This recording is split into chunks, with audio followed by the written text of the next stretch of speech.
시편 46편은 47편, 48편과 더불어서 동일한 배경 아래 기록되어졌습니다. 열왕기하 18장, 19장에 보면 아수르의 왕 사네립이 유다를 침공해 왔습니다.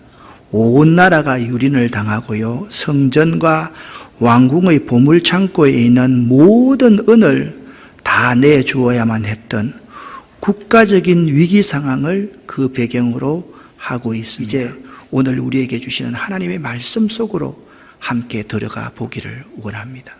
1절 말씀을 읽었지 않습니까? 여기 피난처라는 히브리어는 마흐세라는 단어입니다.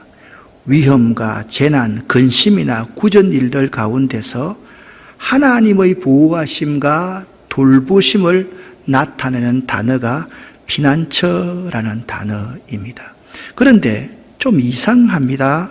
하나님은 나의 피난처가 되시니라고 고백하지 않고 시편 46편의 기자는 하나님은 우리의 피난처라고 그렇게 고백한다라는 것입니다. 그래서 이 시편 46편, 47편, 48편은 개인의 고백을 넘어선 공동체의 고백이고 온 인류와 민족의 고백이다. 우리 인생길에 피난처가 필요하지 않는 사람은 아무도 없을 것입니다.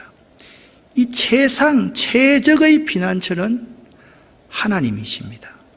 그분의 보호하심을 경험한 사람들이라면 반드시 그분을 피난처로 여길 수밖에 없습니다. 전혀 예상하지도 못했고 또한 기대가 되지 않는 상황에서 꼭 필요한 일이 내게 일어날 때에 하나님께서 하셨다라고 설명할 수밖에 없을 때가 있습니다.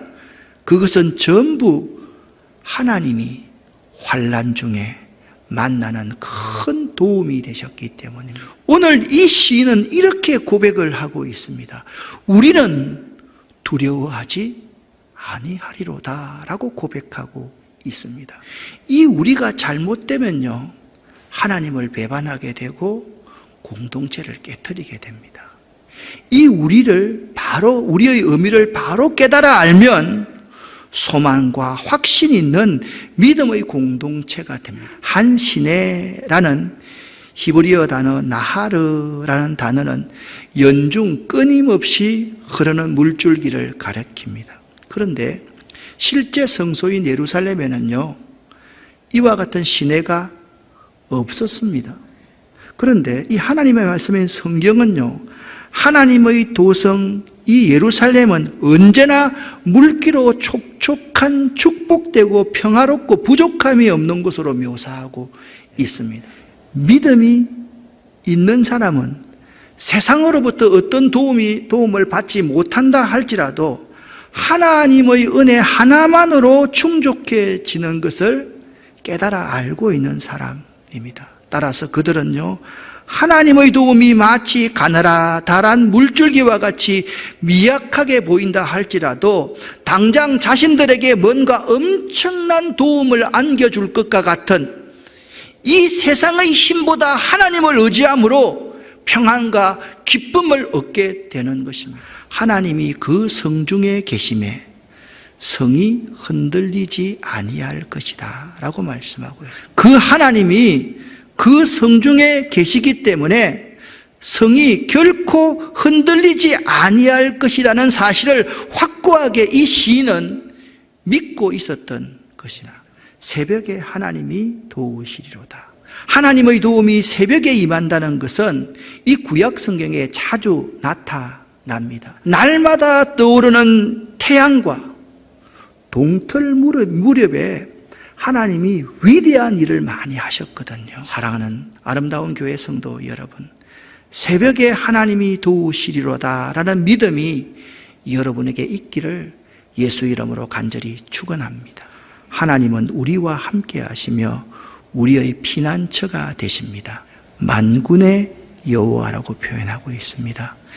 이게 매우 중요한 표현인데요, 모든 만물의 주관자가 되시는 무한한 능력의 하나님을 지금 시인은 고백하고 있습니다.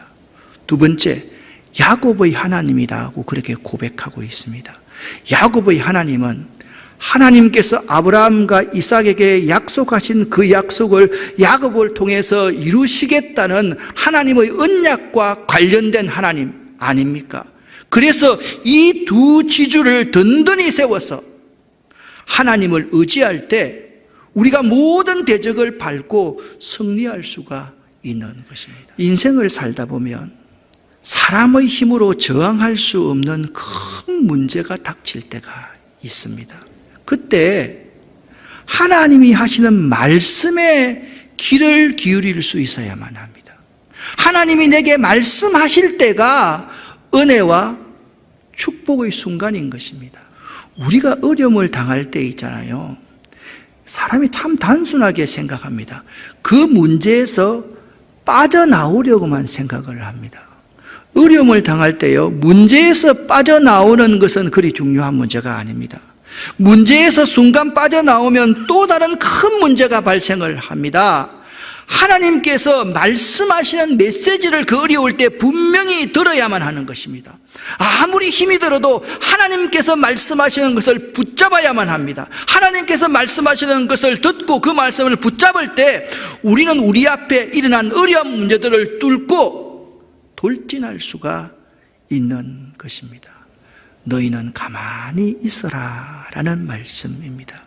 사람의 힘으로 저항할 수 없는 큰 문제가 닥쳤을 때 하나님의 답은 너희는 가만히 있어라, 조용히 하라 말씀하고 있습니다. 사랑하는 여러분, 어려움이 있을 때는 잠잠히 있어야만 합니다. 내가 일해야 할 때가 있고 하나님께서 일하실 때가 있기 때문입니다. 내가 일해야 할 때와 하나님께서 일하실 때를 분별할 줄 알아야만 하는 것입니다.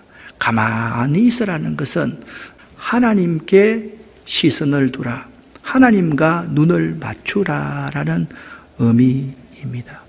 오직 하나님만 바라볼 수밖에 없지 않습니까? 우리에게 모든 길이 막혔습니다. 이럴 때 하나님을 신뢰하고 하나님을 바라보아야만 합니다. 하나님을 온전히 신뢰하지 못할 때 염려하고 근심하고 두려워할 수밖에 없습니다. 힘들고 어려울 때는 잠시 멈출 수 있어야만 합니다. 이것이 믿음입니다. 그리고 하나님을 바라보아야만 합니다. 사랑하는 여러분, 힘든 일이 있습니까? 여러분 스스로가 할 수 있는 일이 도무지 없다고 생각하십니까? 잠깐 멈추시기를 여러분에게 권면합니다. 내가 당하는 어려운 고비 때마다 하나님이 피난처가 되시고 하나님이 도우실 것입니다. 시편 46편 1절 말씀을 여러분과 제가 함께 읽겠습니다.